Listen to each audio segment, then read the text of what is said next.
аймгийн хэмжээнд биш ерөөсөө Булган аймаг, Хувьсгал аймаг, Аранга аймаг, Төв аймаг, Орхон аймаг, Дархангул аймаг үндсэндээ 7-8 аймгийн уяачдж оролцсон. Үнэхээр одоо гоё сайхан уралдаан боллоо гэж ойлгож байгаа. Цаашдаа бол одоо эх 2010 онд хойд бүсийн сум зохион байгуулна. За хойд бүсийн сумыг өнөөдөр Хотог сумын морин сүд уяачдын холбооны дарга хөрөл дамалсан.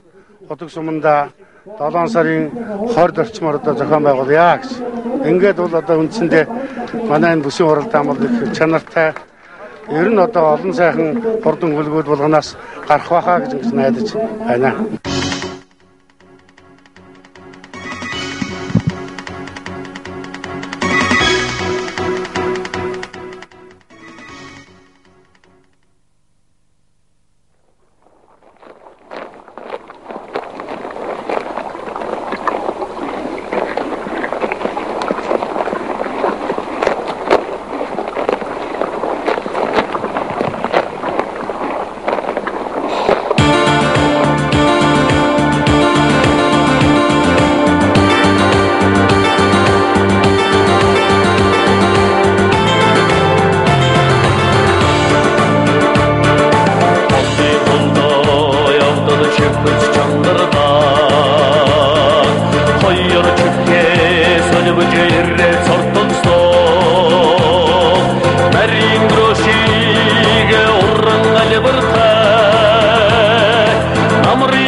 Samsa şerkrafis